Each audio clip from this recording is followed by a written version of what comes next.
नमस्कार दोस्तों, आज मैं आपके लिए बहुत इंपॉर्टेंट वीडियो लेकर आया हूं जिसका टाइटल है 1528 से लेकर 2020 तक 492 वर्ष का संघर्ष भरा इतिहास। मेरे एक तरफ श्री राम जी का मंदिर है और एक तरफ है बाबरी मस्जिद। आप सभी को पता है कि भगवान राम के मंदिर का उद्घाटन होने वाला है 22 जनवरी 2024 को। तो 22 जनवरी 2024 को राम मंदिर का उद्घाटन होने वाला है। दिवाली एक बार फिर से मनाई जाएगी, लेकिन इस क्रम में कब ये मस्जिद बनी है? राम मंदिर पहले था, इसके बाद मस्जिद बनाएगी। किसने ये मस्जिद बनाई? कौन कौन से समय समय पर हमारे न्यायालयों ने, हाई कोर्ट ने, हमारे सुप्रीम कोर्ट ने कौन कौन से फैसले दिए हैं? कब कब दंगे फसाद हुए हैं? कब ये मामला उजागर हुआ?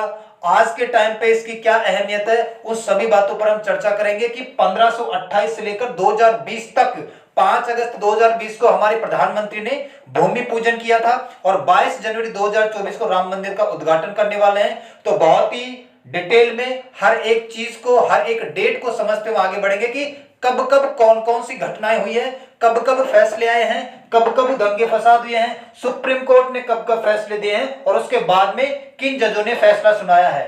तो आज हम देखेंगे श्री राम मंदिर वर्सेज बाबरी मस्जिद के बारे में। सबसे पहले अगर हम बात करें कि राम मंदिर, पहले अयोध्या के अंदर राम जी का मंदिर हुआ करता था, प्राचीन राम मंदिर। उसकी जगह बाबर का एक सिपह सलार हुआ करता था जिसका नाम था मीर बाकी। मीर बाकी बाबर का सिपह सलार था जिसने 1528 से 1529 के बीच में बाबरी मस्जिद का निर्माण करवाया, प्राचीन हिंदू राम मंदिर को तोड़कर। बाबर के लिए क्यों करवाया? क्योंकि बाबर हर लड़ाई जीत रहा था। 1526 में इसने इब्राहिम लोदी को पानीपत के प्रथम युद्ध में हराकर दिल्ली को जीत लिया। 1527 में फिर इसने किसको? खानवा के युद्ध में राणा सांगा को हरा दिया। 1528 में फिर इसने चंदेरी के युद्ध में मेदिनी राय को हरा दिया और 1529 में इसने घाघरा के युद्ध में महमूद लोदी को हरा दिया। तो 26, 27, 28, 29 4 लगातार युद्ध जीते हैं किसने? बाबर ने। और बाबर का एक कमांडर है जिसका नाम मीर बाकी है। मीर बाकी ने प्राचीन राम जी के मंदिर को तोड़कर इसकी जगह पर बाबरी मस्जिद का निर्माण करवा दिया। इसके बाद में ब्रिटिश ईस्ट इंडिया कंपनी के टाइम पे, ब्रिटेन के टाइम पे बहुत सारे दंगे फसाद हुए, छोटे मोटे कई मसले सामने आए। इन सभी बातों को ध्यान में रखते हुए ब्रिटिश लोगों ने कहा कि भाई मुसलमान लोग मस्जिद के अंदर पूजा कर लो और हिंदू लोग मस्जिद के बाहर पूजा कर लो। तो ब्रिटिश ने एक फैसला सुनाया कि अंग्रेजों ने मुसलमानों को ढांचे के अंदर पूजा करने की इजाजत दे दी और हिंदुओं को ढांचे के बाहर पूजा करने की इजाजत दे दी। उसके बाद में पहली बार यह मामला सामने आया है 23 दिसंबर 1949 को। 23 दिसंबर 1949 को भगवान राम की मूर्तियां किसमें पाई गई है? मस्जिद के अंदर पाई गई। तो 23 दिसंबर 1949 को आजादी के 3 साल बाद भगवान राम की मूर्तियां मस्जिद के अंदर पाई जाती है। मुस्लिम लोगों ने कहा कि भाई लोगों ने क्या किया है? जबरदस्ती रात में चुपके से मूर्तियां रख दी है। हिंदू लोगों ने क्या कहा? हिंदुओं ने कहा कि भगवान राम प्रकट हुए हैं और ये मूर्तियां साक्षात है, भगवान खुद प्रकट हुए हैं। तो हिंदू लोगों का कहना कि भाई मूर्तियां खुद नहीं आई है, किसी ने रखी नहीं है, भगवान राम खुद प्रकट हुए हैं। और मुस्लिम लोगों का कहना कि भाई चुपके से हिंदू समुदाय के लोगों ने मूर्तियां रख दी है। मामला कहां जा पहुंचा? यूपी सरकार में। यूपी सरकार ने कहा कि भाई मूर्तियों को हटाया जाए जल्द से जल्द। इसके ऊपर अयोध्या के जो उस वक्त के डीएम हुआ करते थे, डिस्ट्रिक्ट मजिस्ट्रेट के नायर साहब ने कहा कि भाई देखो अगर मूर्तियां हटाएंगे ना तो हिंदू लोगों की आस्था पे ठेस पहुंचेगी। तो उन्होंने मूर्तियां नहीं हटाई या मूर्तियां हटाने में सक्षम नहीं हो पाई, हिंदुओं की भावना ना आहत हो, इसलिए उन्होंने ऐसा किया। उसके बाद यूपी सरकार ने इस जगह को विवादित बोलते हुए, डिस्प्यूटेड बोलते हुए इसके ऊपर क्या किया? ताला लगवा दिया। तो पहली बार ताला कब लग जाता है? 1949 में लग जाता है। उसके बाद 1950 में फैजाबाद सिविल कोर्ट में 2 अर्जियां लगाई गई। फैजाबाद जिला अदालत में 2 अर्जियां लगाई गई। एक अर्जी में तो यह बोला गया कि भाई रामलला की पूजा करने की इजाजत दी जाए, हिंदू समुदाय के लोगों को रामलला की पूजा करने की इजाजत दी जाए, ये वाली अर्जी लगाई गई। और दूसरी अर्जी लगाई गई कि भाई जो मूर्तियां हैं उनको अंदर ही रहने दिया जाए, बाहर ना निकला जाए। तो फैजाबाद सिविल कोर्ट के अंदर 2 अर्जियां लगाई गई 1950 में, जिसमें यह कहा गया एक अर्जी में तो कि भाई रामलला की पूजा करने की इजाजत दी जाए और दूसरा जो मूर्तियां मिली हैं उनको मंदिर के अंदर ही रहने दिया जाए, अंदर प्रांगण में ही रहने दिया जाए, उनको बाहर ना निकाला जाए। उसके बाद तीसरे नंबर की अर्जी लगाई जाएगी निर्मोही अखाड़ा के द्वारा।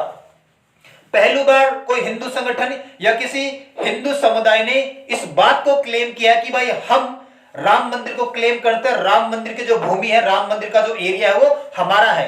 तो 1959 में तीसरे नंबर की अर्जी लगाई गई निर्मोही अखाड़ा के द्वारा, और निर्मोही अखाड़ा ने पहली बार दावा किया कि यह जमीन किसकी है, निर्मोही अखाड़ा की है। उसके बाद में जब किसी हिंदू संगठन ने इसको क्लेम कर दिया तो फिर एक मुस्लिम संगठन आया जिसका नाम है सुन्नी वक्फ बोर्ड। 1961 में सुन्नी वक्फ बोर्ड के द्वारा भी अर्जी लगाएगी और सुन्नी वक्फ बोर्ड ने कहा कि भाई विवादित जगह किसकी है, सुन्नी वक्फ बोर्ड की है, और इनको यहां पर पूजा करने की इजाजत दी जाए और यहां से मूर्तियां हटाई जाए।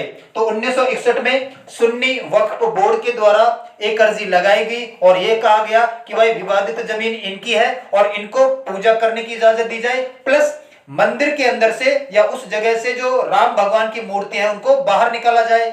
इसके बाद 1984 में विश्व हिंदू परिषद, एक हिंदू संगठन है, विश्व हिंदू परिषद ने विवादित ढांचे की जगह मंदिर बनाने के लिए कमेटी गठित की। तो पहली बार विश्व हिंदू परिषद द्वारा 1984 में विवादित ढांचे की जगह मंदिर बनाने के लिए एक कमेटी का गठन किया गया।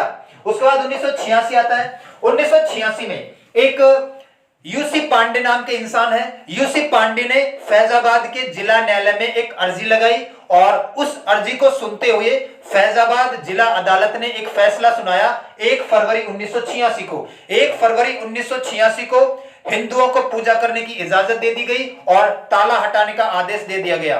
तो 1986 में यूसी पांडे के द्वारा फैजाबाद सिविल कोर्ट में अर्जी लगाई गई और पूजा करने की इजाजत मांगी गई। इसके बाद फैजाबाद सिविल कोर्ट ने 1 फरवरी 1986 को यह कहा कि भाई ताला हटाया जाए, ताला तोड़ा जाए और हिंदू समुदाय को पूजा करने की इजाजत दी जाए। यह बात 1986 की। उसके बाद आपको पता है 6 दिसंबर 1992 को क्या हुआ है।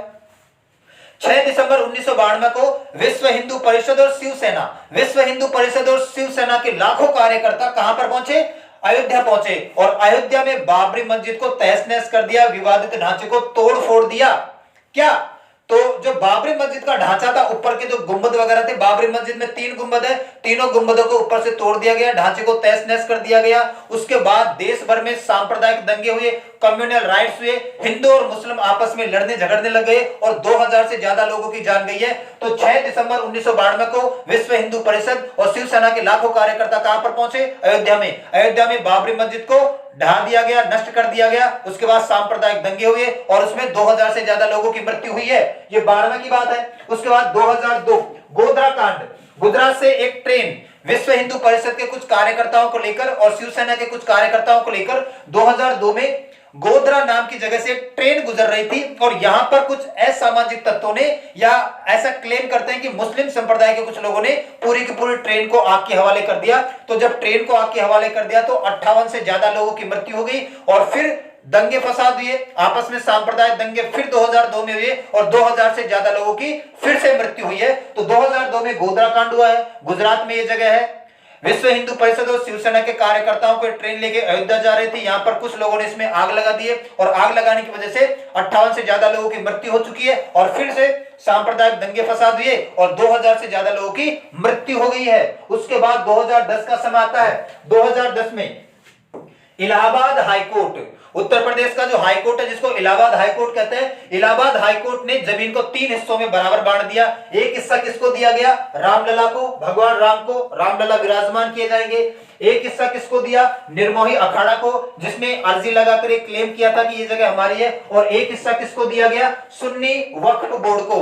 तो एक हिस्सा राम जी को दिया गया, एक हिस्सा निर्मोही अखाड़ा को दिया गया और एक हिस्सा सुन्नी वक्फ बोर्ड को दिया गया। तीनों को बराबर 3 हिस्सों में बांट दिया गया इलाहाबाद हाईकोर्ट के द्वारा। ये 2010 की बात है। इसके बाद 2011 में हमारे सर्वोच्च न्यायालय ने कहा कि इलाहाबाद उच्च न्यायालय के फैसले को रोक दिया जाए। इलाहाबाद उच्च न्यायालय ने जो फैसला सुनाया है वो गलत सुनाया है, तीनों को बराबर हिस्सों में नहीं बांटेंगे।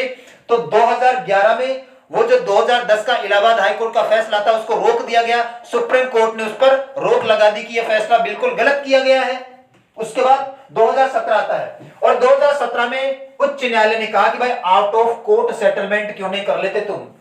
कुछ हिंदू समुदाय के लोगों को बोला, कुछ मुस्लिम समुदाय के लोगों को बोला, स्पेशली विश्व हिंदू परिषद और सुन्नी वक्फ बोर्ड को बुलाकर ये बोला कि भाई आउट ऑफ कोर्ट सेटलमेंट कर लो, आप बड़े बड़े लोग बैठो और अपने हिसाब से जमीन को थोड़ी थोड़ी बांट लो। तो 2017 में सर्वोच्च न्यायालय द्वारा, सुप्रीम कोर्ट द्वारा आउट ऑफ कोर्ट सेटलमेंट का क्या दिया गया, एक फैसला दिया गया कि भाई कोर्ट के बाहर ही आप लोग इस मसले को सुलझा लो।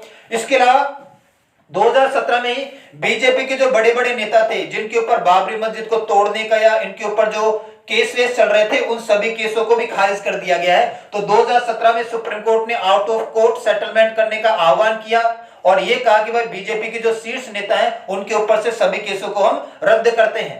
उसके बाद आता है 2019 8 मार्च 2019 को क्या होता है, सर्वोच्च न्यायालय ने मध्यस्थता के लिए पैनल बनाया गया।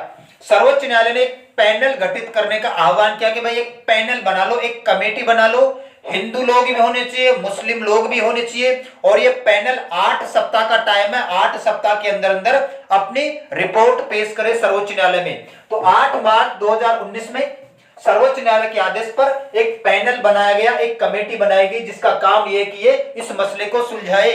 लेकिन इसने अपनी रिपोर्ट पेश की 1 अगस्त 2019 को। 1 अगस्त 2019 को इस पैनल ने अपनी रिपोर्ट पेश की। मध्यस्थता पैनल ने सर्वोच्च न्यायालय में रिपोर्ट पेश की। रिपोर्ट पेश करने के बाद सर्वोच्च न्यायालय ने फैसला दिया 2 अगस्त को। 1 अगस्त को तो रिपोर्ट पेश की, 2 अगस्त को सर्वोच्च न्यायालय ने कहा कि मध्यस्थता पैनल मामले का समाधान निकालने में असफल रहा। ये जो पैनल बनाया गया था मध्यस्थता करने के लिए, इसको सॉल्व करने के, इस मामले को सुलझाने के लिए, इसने मुझे 1 अगस्त को रिपोर्ट पेश की है और 2 अगस्त को सर्वोच्च न्यायालय ने कहा कि यह मध्यस्थता पैनल इस मामले का समाधान निकालने में असफल रहा है। इसके बाद 6 अगस्त 2019 सर्वोच्च न्यायालय ने मामले की रोजाना सुनवाई शुरू कर दी। ये वो डेट है जिस दिन से डेली रोजाना सर्वोच्च न्यायालय की सुनवाई शुरू हो गई, 6 अगस्त 2019 से। उसके बाद 16 अक्टूबर 2019 की वो डेट है। 16 अक्टूबर 2019 को अयोध्या मामले की सुनवाई पूरी हो गई और फैसला ले लिया गया, लेकिन फैसले को रिजर्व रखा गया, सुरक्षित रखा गया, अभी फैसला सुनाया नहीं गया है। तो 16 अक्टूबर वो डेट है जिस दिन सर्वोच्च न्यायालय ने फैसला कर दिया। फैसला पूरा हो चुका है लेकिन फैसला भी सुनाया नहीं गया है आम जनता को, इसको रिजर्व रखा गया है, अपने पास ही रखा गया है। फैसला सुनाने की जो डेट है वो डेट है 9 नवंबर 2019। 9 नवंबर 2019 को सर्वोच्च न्यायालय ने फैसला सुनाया और इस बेंच में 5 जज बैठे थे। कौन कौन? एक तो उस वक्त के हमारे चीफ जस्टिस ऑफ इंडिया सर्वोच्च न्यायालय के मुख्य न्यायाधीश रंजन गोगोई साहब, एक सर्वोच्च न्यायालय के न्यायाधीश S.A. बोबड़े, शरद अरविंद बोबड़े, एक जस्टिस D.Y. चंद्रचूड़ थे, एक अशोक भूषण थे और एक S. अब्दुल नजीर साहब। तो 5 जजों की बेंच ने 9 नवंबर 2019 को एक फैसला सुनाया कि भाई हिंदुओं को या राम मंदिर को हम जमीन देते हैं, कितनी? 2.77 एकड़ जमीन। जो मेन भूमि है वो किसकी है? रामलला की है, भगवान राम की जमीन है। और 5 एकड़ जमीन हम मुस्लिम समुदाय को दे देते हैं अलग से। तो किसी दूसरी जगह पर 5 एकड़ की जमीन तो मुस्लिम समुदाय को दे दी गई और 2.77 एकड़ वो जो मेन विवादित जमीन है वो किसको मिली है? भगवान राम को यानी रामलला को दे दी गई है। तो 9 नवंबर 2019 को रंजन गोगोई साहब, S.A. Bobde, D.Y. Chandrachud, S. Abdul Nazeer और अशोक भूषण, इन 5 जजों की बेंच के द्वारा फैसला सुनाया गया कि 2.77 एकड़ जमीन तो राम जी को दी जाए, राम मंदिर बनाया जाएगा, भगवान राम की भूमि है, और 5 एकड़ जमीन अलग से मुस्लिम समुदाय को दे दी जाए जहां पर ये अपनी मस्जिद का निर्माण करवा पाएंगे। उसके बाद क्या होता है? 25 मार्च 2020 फैसला सुनाने के बाद 9 नवंबर को फैसला आया है। 25 मार्च 2020 को रामलला को टेंट से निकालकर फाइबर के मंदिर में शिफ्ट किया गया। 1992 में जब 6 दिसंबर 1992 को विश्व हिंदू परिषद और शिवसेना के कार्यकर्ताओं ने जाके जब बाबरी मस्जिद को तहस नहस किया था, उसको नष्ट किया था ना, उस वक्त भगवान राम को वहां से निकालकर एक टेंट में शिफ्ट कर दिया गया था। तो 1992 से भगवान राम टेंट में बैठे हुए हैं। तो 28 साल बाद 1992 से लेकर 2020 28 साल बाद भगवान राम को टेंट से निकालकर फाइबर के टेंट में शिफ्ट किया गया है। ये देखो टेंट की हालत, वो ओरिजिनल टेंट है। ये भगवान राम की मूर्ति को कपड़े से ढक है, यही वो ओरिजिनल टेंट है जिसमें भगवान 28 साल से बंद थे और 2020 में इनको फाइबर के टेंट में शिफ्ट कर दिया गया है। उसके बाद 5 अगस्त 2020 को आपको पता है कि हमारे उस वक्त के प्रधानमंत्री, इस वक्त भी हमारे प्रधानमंत्री नरेंद्र मोदी, इन्होंने रामलला का भूमि पूजन किया है। मतलब ईंट रख दी गई है और मंदिर का निर्माण कार्य शुरू कर दिया है। तो 5 अगस्त 2020 को रामलला का भूमि पूजन हुआ। हमारे प्रधानमंत्री नरेंद्र मोदी द्वारा पहले ईंट रख दी गई है और उस दिन से मंदिर का निर्माण कार्य शुरू हो गया है। और अब आप सभी को पता है कि भगवान राम का भव्य मंदिर तैयार हो चुका है। दिवाली मनाने का एक बार फिर से मौका मिला है। दिवाली तो हम हर साल ही मनाते हैं, लेकिन ये ऐसी दिवाली है जिसका नंबर लगभग 500 साल बाद आया है। भगवान 500 साल बाद लौटे हैं। तो भगवान राम का मंदिर बनकर तैयार हो चुका है। 22 जनवरी 2024 को लगभग 12:30 बजे भगवान राम का यहां पर उद्घाटन किया जाएगा, मतलब राम मंदिर का उद्घाटन किया जाएगा। मंदिर कुछ इस प्रकार का भव्य लग रहा है। 161 फीट ऊंचा इसकी हाइट होगी, 161 फीट ऊंची हाइट होगी और इसका एक शिखर होगा। 5 इसमें गुंबद बनाए जाएंगे। लगभग 3 साल का समय लगा है, 5 गुंबद बनाए गए हैं। एक तो शिखर है, गर्भगृह है, कुदू मंडप है, नृत्य मंडप और रंग मंडप है। ये 5 इसके शिखर बनाए जाएंगे, 5 गुंबद बनाए जाएंगे। कितने पिलर हैं इसमें? टोटल 360 पिलर बनाए गए हैं। नींव में 2 लाख ईंटें लगेगी लगभग और श्री राम लिखा हुआ है हर ईंट के ऊपर और सीढ़ियों की चौड़ाई लगभग 16 फीट है। तो 22 जनवरी 2024 को भगवान राम के भव्य मंदिर का उद्घाटन है। हमने स्टार्ट किया था 1528 से, जब बाबर के सिपाही सालार या सेनापति मीर बाकी ने भगवान राम के प्राचीन मंदिर को तोड़कर बाबरी मस्जिद बनवाई थी और अब भगवान राम का मंदिर स्थापित किया गया है। भगवान एक बार फिर से लौटेंगे 500 साल बाद। तो उस दिन सभी लोगों को दिवाली मनानी है और अपने घर पर रहना है। अपने घर पर नहीं रह सकते हो तो अयोध्या की तरफ जाना है और दर्शन प्राप्त करने। आज के लिए इतना ही करते हैं, मिलते हैं नेक्स्ट क्लास में। तब तक के लिए सभी को धन्यवाद।